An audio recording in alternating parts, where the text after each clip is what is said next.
नमस्कार मित्रांनो, welcome back in the world of Ayurveda Marathi. रसशास्त्र पेपर 1 याचे इम्पॉर्टंट क्वेश्चन्स पाहूया, जेणेकरून आपल्याला त्यावरती जास्त फोकस करता येईल. करायचं आपल्याला सर्व सिलेबसच आहे, कारण कुठे ना कुठे काही क्वेश्चन एसक्यू मध्ये कव्हर होतात, काही क्वेश्चन एलक्यू मध्ये कव्हर होतात.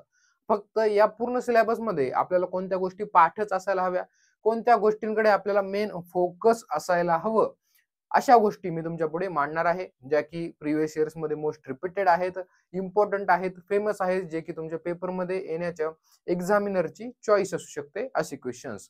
पहिला आपण ब्ल्यूप्रिंटने जाऊया, जी तुमची सिलेबस कॉपी मध्ये ब्ल्यूप्रिंट दिली त्या सिक्वेन्सनेच आपण जाऊया. पहिला एसक्यू तुम्हाला मिळणार आहे, क्रोनॉलॉजिकल डेव्हलपमेंट ऑफ आयुर्वेदीय औषधी निर्माण. ऍज इट इज क्वेश्चन पडतो, ऍज इट इज डिस्क्राइब किंवा explain the chronological development of आयुर्वेदीय औषधी निर्माण. डायरेक्टली एक क्वेश्चन फिक्स आहे, त्यामधले सब पॉइंट्स आहेत, त्यावर येऊ शकतो. रसशास्त्र ऐतिहासिक विकासक्रम, त्याचा सेम मराठीमध्ये अर्थ आहे. रसशाळावरती येऊ शकतो. रसशाळेची डायग्राम व्यवस्थित करून जायची, कोणत्या साईडला काय पाहिजे, कोणत्या दिशेला कोणता भाग पाहिजे. त्यानंतर describe the recent development in आयुर्वेदीय औषधी किंवा फार्मास्युटिकल्स. जे आयुर्वेदिक फार्मास्युटिकल्स आहेत, आयुर्वेदिक मेडिसिन्स बनवायच्या पद्धती, त्याच्यामध्ये आता काही रिसेंट डेव्हलपमेंट झाल्यात का, आता कोणत्या पद्धती वापरल्या जातात, आता कोणते यंत्र वापरले जातात, याचं डिस्क्रिप्शन तुम्ही या क्वेश्चन मध्ये लिहू शकता. ठीक आहे, याचा काही एवढा डिटेल मध्ये अभ्यास करायची गरज नाही. चॅट जीपीटी वरून तुम्ही एकदा वाचून जरी घेतलं तरी चालेल, किंवा ऍप मध्ये असेल तर आपलं लेक्चर पाहिले तरी चालतील. त्यानंतर पुढे रस आणि रसायन. रस आणि रसायन यावरती पहिला एसक्यू येऊ शकतो. हा सुद्धा याच टॉपिकच्या अंडर इन्सायझमच्या सिलेबस कॉपी मध्ये दिलेला आहे.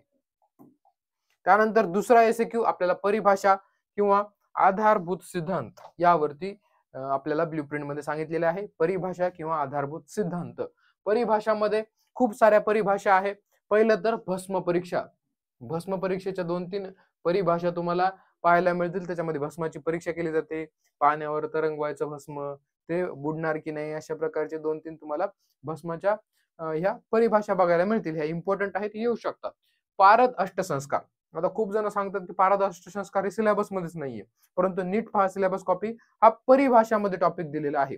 परिभाषामध्ये पारद अष्टसंस्कार सांगितलेत, मग इथे आपल्याला अति बी एक्सप्लेन करायची गरज नाहीये.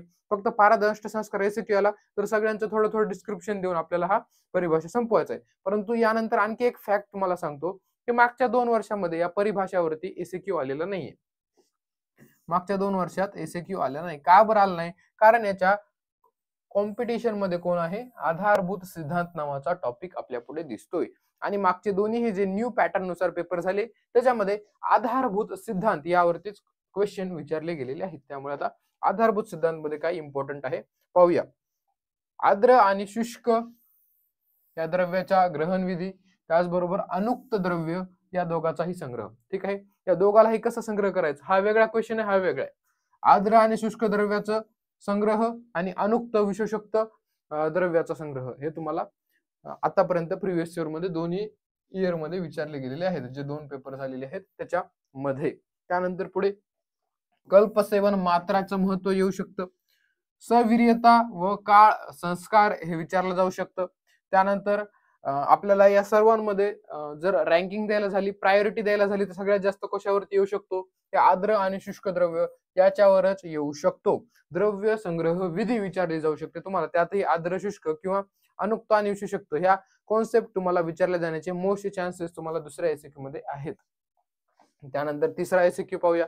तिसरा एसक्यू आपल्याला रसद्रव्य परिचय 2, त्याचबरोबर यंत्र 1 आणि यंत्र 2 यापैकी कोणत्याही एकावर येऊ शकतो. मोस्ट चान्सेस काय आहेत, यंत्र 1 आणि यंत्र 2 वर येण्याचे, कारण हे जे रसद्रव्य परिचय 2 आहे हे पुढे सुद्धा आपल्याला कॉम्पिटिशन मध्ये दिसायला मिळतो एसक्यू मध्ये, आणि इथे फक्त आपल्याला यंत्र पुढे कुठेच नाहीये, त्याच्यामुळे यंत्रावरती येण्याचे सर्वात जास्त इथे चान्सेस आहेत. आता इम्पॉर्टंट यंत्र खूप सारे, एक्झामिनरच्या मनात आलं तर डोळे बंद करून कोणत्याही एका यंत्रावर बोट ठेवेल आणि ते यंत्र पेपरमध्ये येईल, विचार करणार नाही. परंतु त्यामध्ये अनालिसिस करायला झालं, प्रिव्हियस इयर मध्ये कोणते रिपीट झालेले आहेत, कोणते फेमस आहेत, कोणती त्याची चॉईस असू शकते, याचा विचार करायला गेलं तर विद्याधर यंत्र. त्यानंतर पूट खूप वेळा प्रिव्हियस इयर्स मध्ये रिपीट झालेला आहे, म्हणजे न्यू पॅटर्नच्या आधी पण जे क्वेश्चन पेपर होते त्यामध्येही खूप वेळा 5 मार्कासाठी 3 मार्कासाठी पूट आणि त्याचं क्लासिफिकेशन रिपीट झालेलं मिळतं. त्याच्यामुळे पुटाची व्याख्या, पुटाची निर्माण विधी, त्याचं पूर्ण क्लासिफिकेशन आपल्याला करायचंय.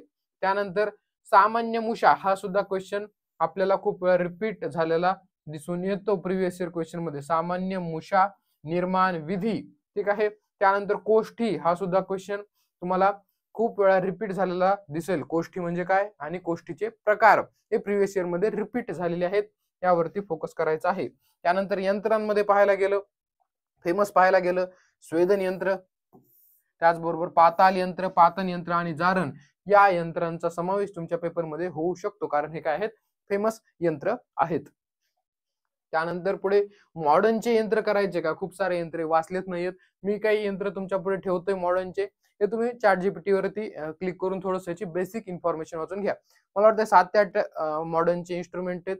तुम्ही तेवढे जर ChatGPT टाकून फक्त की बेसिक आयडिया घेऊन घेतली की काय लिहायचं याच्यामध्ये, तर तुम्हाला बऱ्यापैकी कळून जाईल. बऱ्यापैकी तर त्याच्या नावावरच आपल्याला कळून जातं. कोटिंग पॅन आहे कोटिंगसाठी, पल्व्हरायझर आहे, टॅबलेट कंप्रेशन मशीन आहे टॅबलेटला कंप्रेस करण्यासाठी, लिक्विड फिलिंग मशीन तुम्हाला मिळेल सिलेबसमध्ये लिक्विड फिल करण्यासाठी, म्हणजे नावावरूनच तुम्हाला बऱ्यापैकी कळून जाईल. त्याच्यानंतर बॉल मिल आहे, त्याच्यानंतर क्रुसिबल आहे, हे तुम्हाला इम्पॉर्टंट मध्ये एवढं देतोय आणि बाकी 2-3 आहेत त्याच्यावर ओव्हरलुक करा, परंतु त्याच्यावरती फोकस जास्त असायला पाहिजे. कळालं? 3 एसक्यू झाले आपले. आता जाऊया 4थावरती, कल्पना निर्माण 1 याच्यावरती फक्त हा एसक्यू विचारला जातो, ठीक आहे. कल्पना निर्माण 1 मध्ये काय येतं, पूर्ण पंचविध कशा कल्पना येतात आणि त्याच्या उपकल्पना येतात. पंचविध कशा कल्पनामध्ये आता एसक्यू कशावरती विचारले जाऊ शकते, या पंचविध कशा कल्पनाच्या ज्या उपकल्पना आहेत त्याच्यावरती एसक्यू विचारला जाऊ शकतो. त्याचबरोबर जो सोरस आहे, सोरसाच्या ज्या निर्माण विधी आहेत मित्रांनो, सोरसाची व्याख्या पाठ करायची. पंचविध कशा कल्पनाची पहिले तर व्याख्या पाठ करायची श्लोक, त्यानंतर हा स्वरस व्याख्या तुम्ही पाठ करा. 5हीची तुम्हाला व्याख्या यायला पाहिजे. स्वरसची श्लोक पाठ करा, बाकी सर्वांचं तुम्हाला मराठीमध्ये आलं तरी चालेल. स्वरस त्याच्या निर्माण विधी 3 वेगवेगळ्या दिलेल्या आहेत. त्यानंतर हिम, फांट हे तुम्हाला एसक्यू साठी विचारलं जाऊ शकतं. आणि कल्कची उपकल्पना आहे चूर्ण, याच्यावरती प्रिव्हियस इयर क्वेश्चन आलेला आहे, ठीक आहे. याच्याही उपकल्पना विचारल्या जाऊ शकतात, हिम फांटच्या सुद्धा, आणि स्वरसच्या पद्धती, एवढं सगळं एसक्यू ला येऊ शकतं. उपकल्पना हे तुम्ही वरून वरून वाचून घ्यायचे आहेत. कल्पना निर्माण 2 वरून कोणता एसक्यू येणार सर? अवलेह. आतापर्यंतच्या दोन्ही पेपर मध्ये अवलेह हाच प्रिव्हियस इयर क्वेश्चन मध्ये रिपीट झालेला पाहिलेला आहे. अवलेह, अवलेह कल्पनाची निर्माण विधी, त्याची सिद्धी परीक्षा, सगळं काही व्यवस्थित वाचून जायचंय. अति इम्पॉर्टंट हा अवलेह आहे. याच्याशिवाय मागचे 2 पेपर बनलेले नाहीये, त्यामुळे तुम्ही सुद्धा याच्यावरती मेन फोकस द्यायचंय, अवलेह कल्पना. त्यानंतर अवलेह कल्पनावर नाही आला तर पथ्य कल्पनावरती येऊ शकतो. कल्पना निर्माण याच्यामध्ये आपल्याला 4 गोष्टी आहेत, त्यापैकी या 2 गोष्टीवरती एसक्यू येण्याचे चान्सेस आहे, कमी चान्सेस आहेत परपट्टीवरती येण्याचे. आणि जो स्नेह कल्पना आहे, संधान कल्पना आहे, या गोष्टी आहेत त्या आपण त्याच्यानंतर एलक्यू मध्ये पाहणार आहोत. सध्या तरी मोस्ट प्रायोरिटी अवलेह कल्पनाला द्यायची आहे.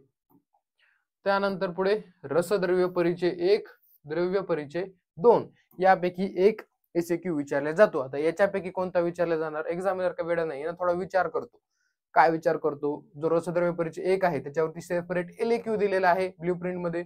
मग जर इथे त्याचा क्वेश्चन टाकला तर काय होईल, रिपीट होऊ शकतो. म्हणजे त्याने नियमाने तो टाकू शकतो, त्याला कोणी अडू शकत नाही जर दोन्हीकडे रसद्रव्य परिचय 1 टाकला. परंतु त्याला पूर्ण पेपर, आपल्या पेपरच्या हेडिंग वरती म्हणजे वरी 4 लाईन असते त्याच्यात काय लिहिलं की पेपर अशा पद्धतीने बनवलेला आहे की सर्व सिलेबस त्यामध्ये कशा पद्धतीने कव्हर केला जाईल अशाच पद्धतीने पेपर बनवलेला आहे. म्हणजे तो विचार करूनच बनवतात, पूर्ण सिलेबस कव्हर होईल असा. म्हणजे तो विचार केला तर काय होईल, हे रसद्रव्य परिचय 1 वरती ते क्वेश्चन विचारले जाणार नाही, कारण त्यावरती सेपरेट एलक्यू आहे. इथे येणार रसद्रव्य परिचय 2 वरती, रसद्रव्य परिचय 2 वरती. आणि याच्यामध्ये डिझायर टू नो आहेत. मोस्ट चान्सेस आतापर्यंत पेपर अनालिसिस करून यापैकीच तुम्हाला येऊ शकतो, ठीक आहे. कासिस येऊ शकतो, गौरी पाषाण येऊ शकतो, त्याचबरोबर अक्किक आहे, सस्यक आहे, दुग्ध पाषाण आहे, सुधा आहे.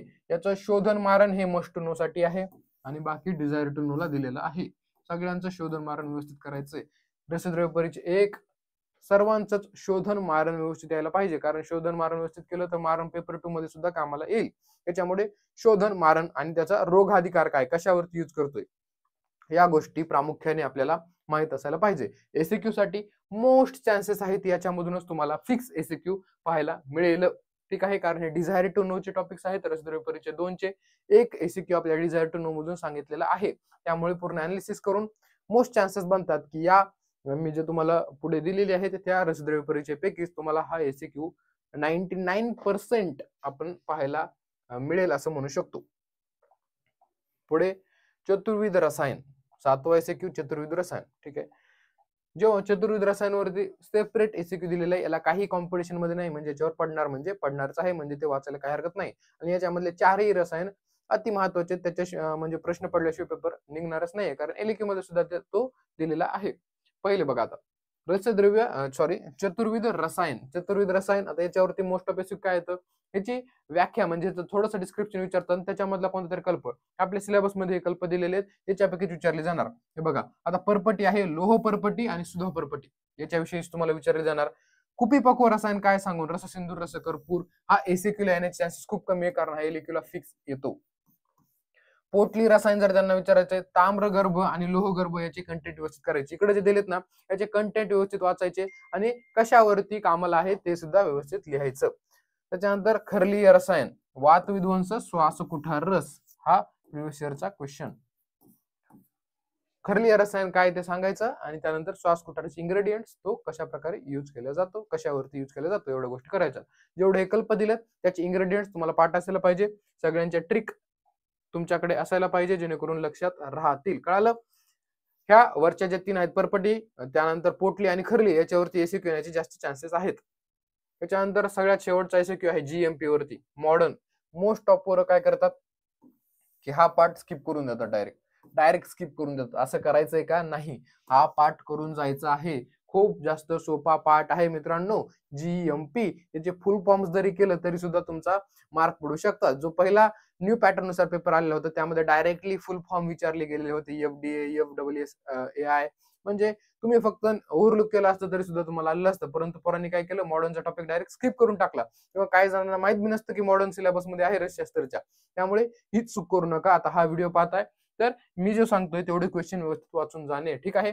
पहिले तर काय करायचं, classification of different dosage form करून जायचं. हा क्वेश्चन तुम्हाला खूप जागी कामाला येणार आहे, कारण हा फार्मॅकॉलॉजी मध्ये सुद्धा तुम्हाला पाहायला मिळणार, रसशास्त्रामध्ये सुद्धा पाहायला मिळणार आहे. त्याच्यामुळे सगळ्या डोसेज फॉर्मचे काय करा, डोसचे वेगवेगळे फॉर्म, सॉलिड, लिक्विड, गॅसेस, हे वेगवेगळे डोसचे फॉर्म्स आहेत. टॅबलेट्स आहेत, क्रीम्स आहेत, जेल्स आहेत, हे सगळे फॉर्म्स शॉर्ट मध्ये चॅटजीपीटी वाचून जायचे. त्याच्यानंतर ऍक्ट 1940, याचबरोबर रूल 1945, हे कॉस्मेटिकचे ऍक्ट आणि रूल आहेत, हे कंपल्सरी वाचायचे आहेत. एवढं तुम्ही वाचून गेला तरी तुमचा क्वेश्चन कव्हर होऊ शकतो.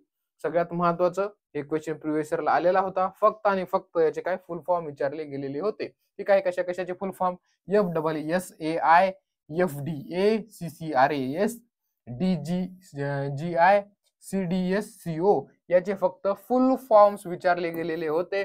पुन्हा रिपीट होऊ शकतं, सोपं आहे. आणि गाईडलाईन्स वाचायच्यात, FDA, त्याचबरोबर FSSAI, चॅटजीपीटीला जनरेटिंग शॉर्ट म्हणा, ते एकदम चांगल्या प्रकारे तुम्हाला याच्या गाईडलाईन्स देईल आणि एकदम सोपे आहेत. असं काहीच नाही तुमचा अर्धा तास 15-20 मिनिट जाणार, काहीच नाही. 2 मिनिटाचं काम आहे, वाचलं की तुमचा टॉपिक लगेच प्रिपेअर होऊन जाईल आणि क्वेश्चन सुद्धा प्रिपेअर होऊन जाईल. अशा प्रकारे सर्व एसक्यू आपले संपलेत. आता जाऊया एलक्यू कडे. कल्पना निर्माण 1, कल्पना निर्माण 1 आपण आधी पाहिलं की एसक्यू आलेला होता. एसक्यू सगळे उपकल्पना, सोरसच्या पद्धती, हिम, फांट किंवा त्याच्या उपकल्पना याच्यावरती येऊ शकतो. कल्क आहे त्याची उपकल्पना आहे, चूर्ण कल्पना येऊ शकतो. परंतु एलक्यू मात्र फिक्स आहे. फिक्स म्हणजे फिक्स, क्वात कल्पना. क्वात कल्पनेवरतीच एलक्यू येतो. क्वात कल्पना याची जर व्याख्या पाठ होत असेल तर 100% श्लोक पाठ करा याचा क्वात कल्पनाचा. ठीक आहे. म्हणजे किती पट याच्यामध्ये पाणी घ्यायचंय, किती उरवायचंय, सारंगधरांनी काय म्हटलंय, 1/8 घ्यायला सांगितलेलं आहे.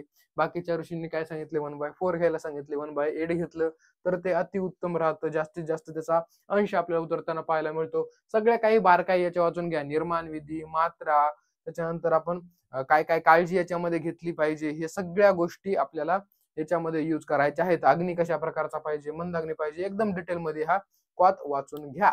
आणि वाटलं तर लिहिण्याची प्रॅक्टिस करा, कारण ऑलमोस्ट फिक्स आहे. याच्यामध्ये आपल्याला 8 ते 9 मार्क आपल्याला पाडायचे. एवढा चांगला पाठ आपल्याला हा कल्पना निर्माण 1 मधला क्वात असायला पाहिजे. प्रश्न कसा विचारला जातो, पंचविध कशा आहे कल्पना काय आहे ते सांगून क्वात कल्पना एक्सप्लेन करा.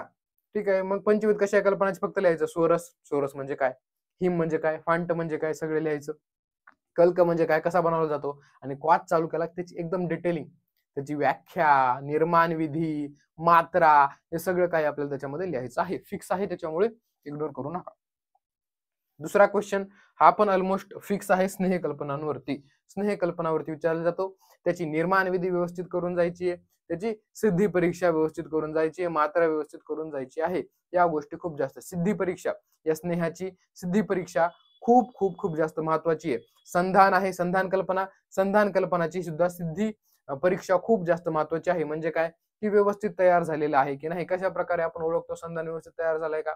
संधान म्हणजे काय, आपण एका चिनी मातीच्या भांड्यामध्ये करून ठेवलेलं आहे, एकदम जुनी दारू आपण देशी भाषेत म्हणू शकतो. मग याला कसं तपासायचं?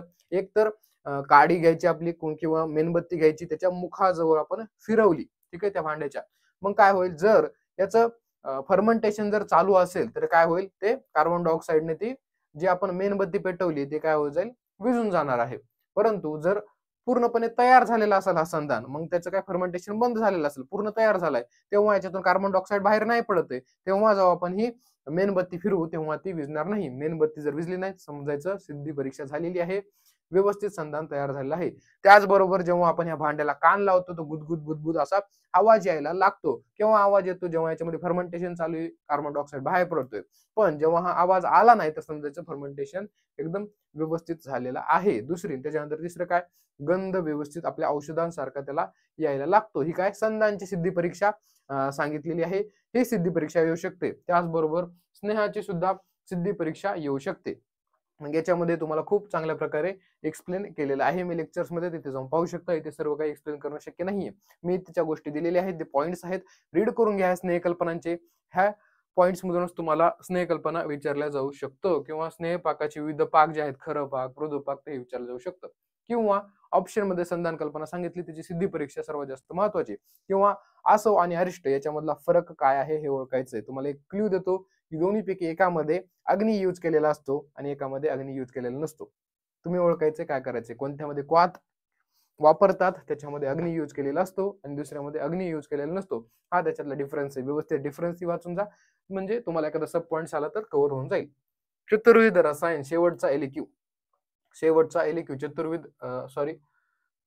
चतुर्विध रसायन, रसद्रव्य परिचय 1, चतुर्विध रसायन याच्या पुढे आहे. सध्या तिसरा आपला एलिक्यू चालू आहे, ज्याचा आहे रसद्रव्य परिचय 1. आता हा एलिक्यू सर्वात जास्त अवघड वाटतो मुलांना, सर्वात जास्त अवघड आहे, परंतु इम्पॉर्टंट सुद्धा आहे. मी एवढं चांगलं शिकवलंय आपल्या ऍप मध्ये, जे मुलं होते त्यांच्यासाठी, ज्यांनी जर लेक्चर पाहिलेले असतील तर त्यांना अक्षरशः या गोष्टी पाठ झालेल्या असतील. याचं शोधन आणि मारण एवढ्या वेळा रिपीट केलेले की बस तुमच्या डोक्यामध्ये फिट झाले असेल. ज्यांनी लेक्चर पाहिले नाही त्या ऍप मध्ये त्यांच्यासाठी मात्र अवघड होऊ शकतं. तुम्ही मात्र या सर्वांचे शोधन मारण व्यवस्थित रीड करायचे.